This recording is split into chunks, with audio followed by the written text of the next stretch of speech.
desires, find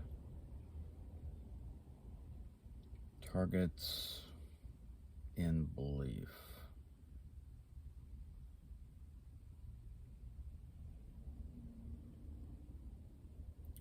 for their justification.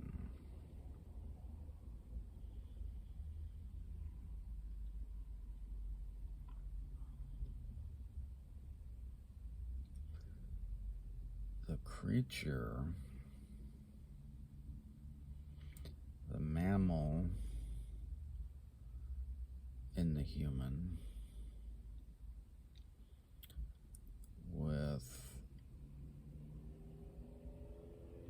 drives and affinities toward felt experiences, toward sensations, and drives away from felt sensations.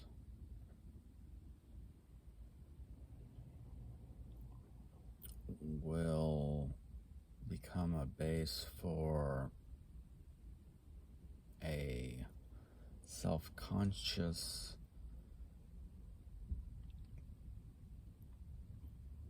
application. Well, the application is not self-conscious. The mammal drive platform becomes the base for a personal belief system in which the drives and desires are rationalized into the goal of the personal and the self identity and narrative and perspective.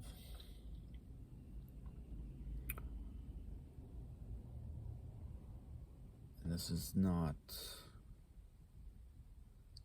it is potentially not consciously done. It is done as a habit or as an unquestioned activity, an unquestioned sankhara, an unanalyzed, unobserved, undiscerned activity.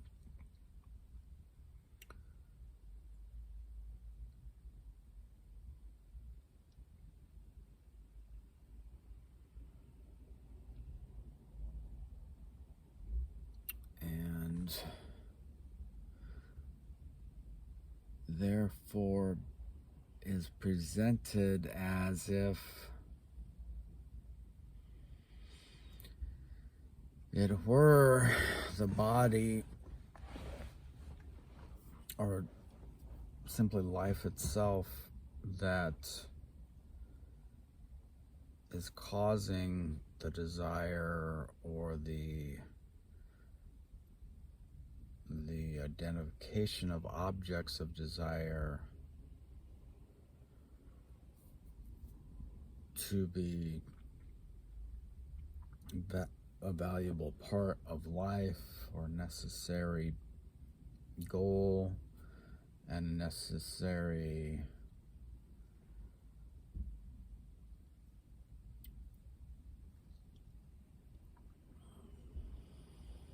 outlet or purpose for life. Whereas if the underlying mammal desire and instinct, which has no real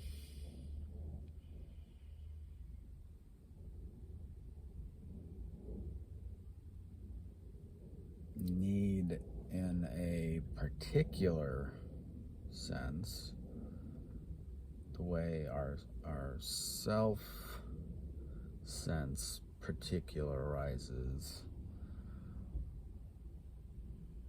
and identifies and discriminates forms into very particular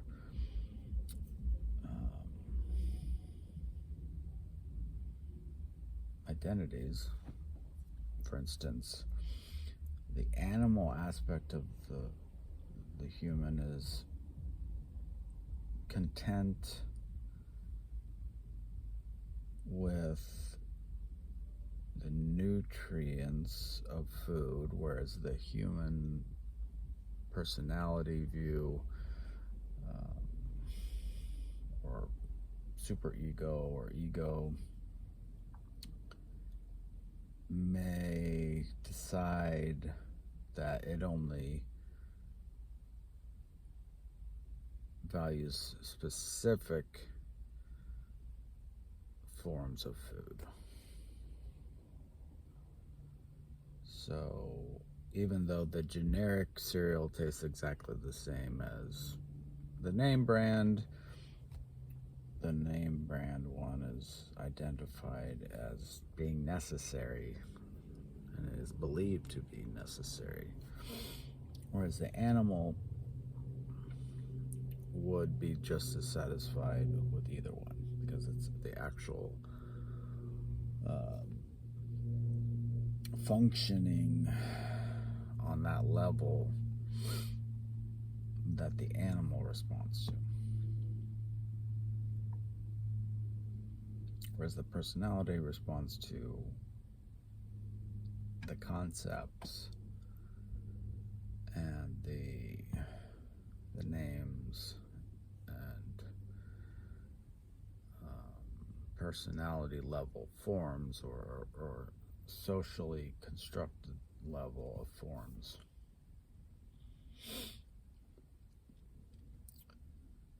So what's useful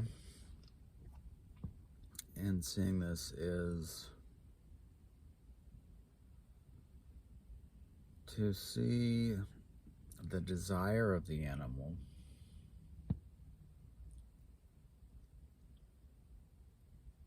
and the beliefs that the personality or the superego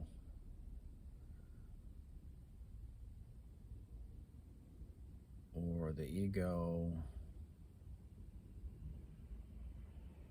the self-consciousness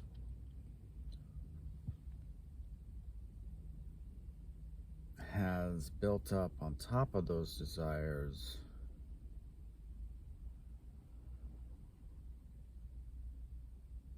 in an attempt to create an understandable, controllable structure of time and space that's manipulable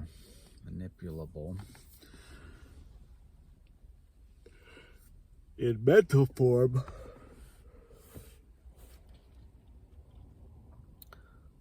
such as to make the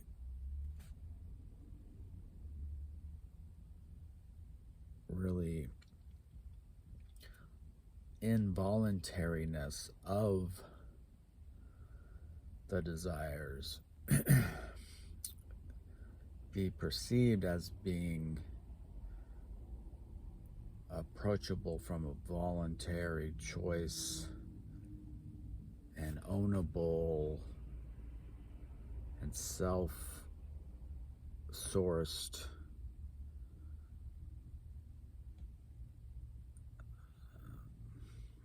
aspect of reality or aspect of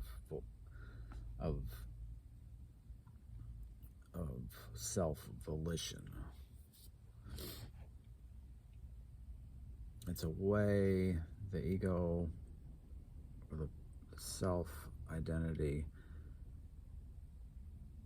finds a way to claim ownership and claim power over what it does not have power over. The ego cannot control the hunger of the animal, cannot control the desire of the animal, the drives of the animal, the real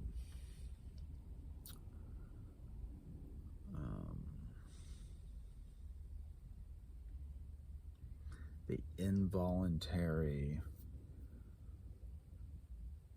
reactivity of the animal, the response of the animal, the chemical adaptivity of the animal, the adaptation of the animal to its environment. Ego cannot fully fathom it, and it cannot control it fully. It can manipulate it if it's aware of it, or if it has a decent theory about it.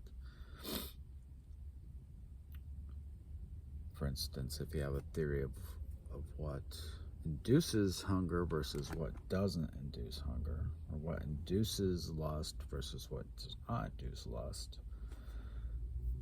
it can be manipulated through that. But that doesn't, there's no ability to uproot the evolution of that drive in the animal itself. Which is to say, if you put it in the right circumstance, that drive will be apparent and will be activated, and there'll be the activity of the animal. So the animal can be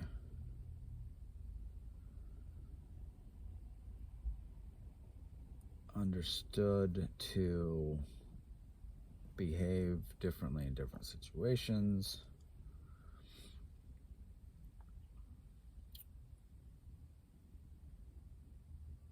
And the ego can be understood as looking for its justification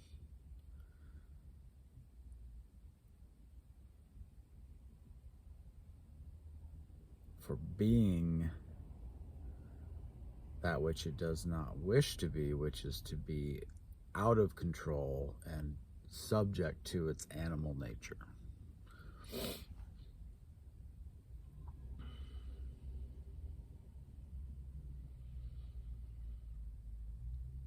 And seeing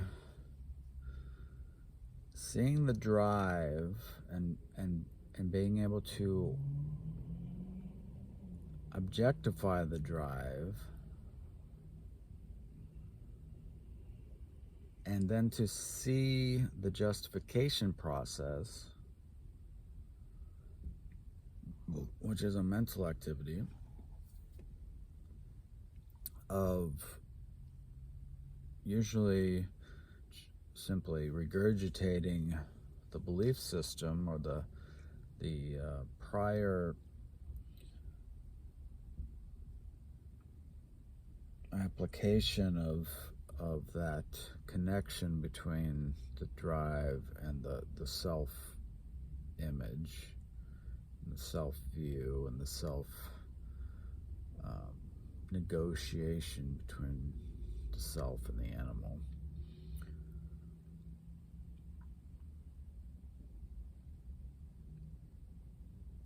And to see that negotiation is actually never closed down. It's always renegotiated. It's always being renegotiated. That the feeling in the gut when the nutrient levels go below a certain threshold and the enzymes start to kick in, and this is just one example, fat burning starts to happen, and that feeling, which depending on the animal's history, there may be memories of that feeling present in a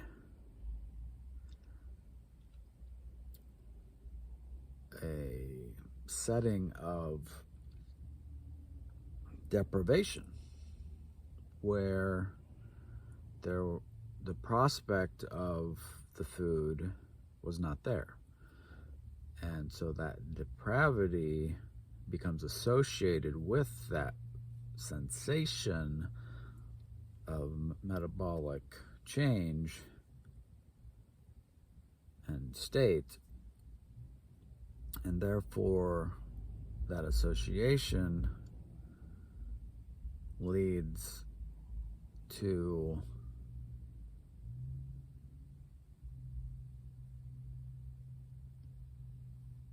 other processes which would be indicative of fear and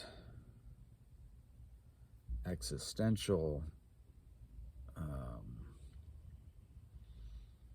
problem-solving requirements on both the animal and the identity level. And so if the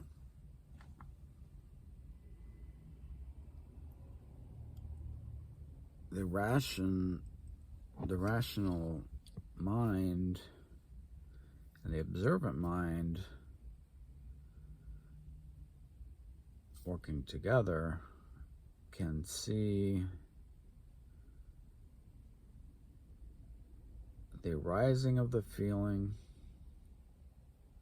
the arising of the justification, and well, let's say first the arising of the association of the feeling with the history, so the arising of perception of the meaning of the feeling. This feeling means something because of the history, because of the memory. So if you can observe the perception of applying meaning to the feeling, that perception can be brought into question, and a negotiation can happen such that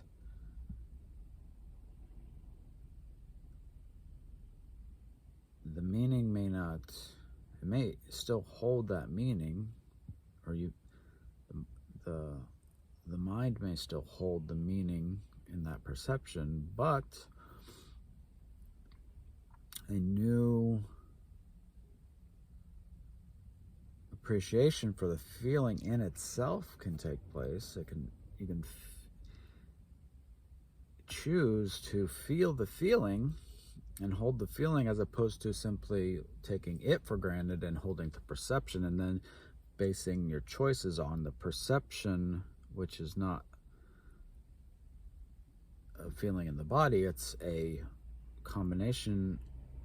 It's a use of the feeling in the body as a jumping off point to a conclusion about what it means. The perception is the meaning of the feeling that is sort of an automatic learned response. And so if you can see the two being different now and see how the perception comes out of the sensation, then you can have a new appreciation of the sensation and give it new meaning, and you can recondition the mind to have a new ability, a new opportunity to negotiate the meaning of the sensation. So, for instance, hunger doesn't mean depravity, nobody around to help me acquire food, no means of acquiring food,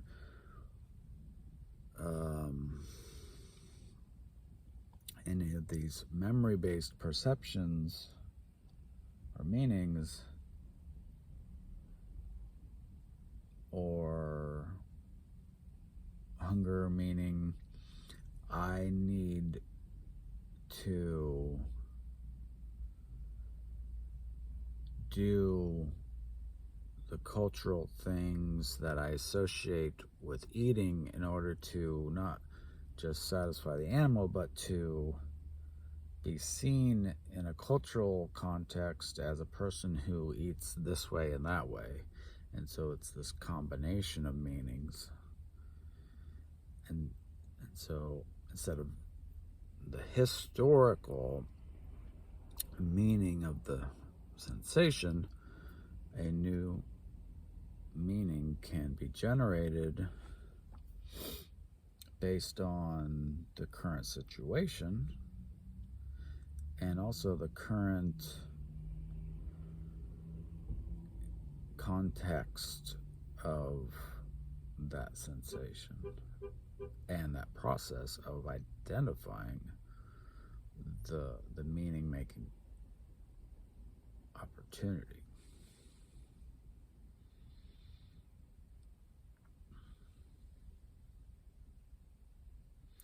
And so if the context is no longer hunger, depravity,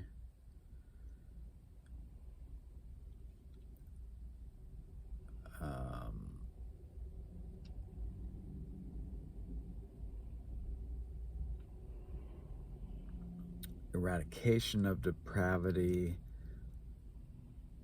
and at the same time comforting of the depravity through certain specific forms, but it's recognizing that perception of meaning of depravity and the forms required to comfort the depravity. It is now hunger choice of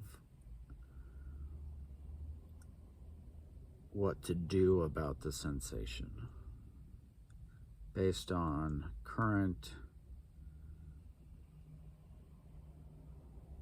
the current context of what is the need really, how well can I handle being hungry in this moment,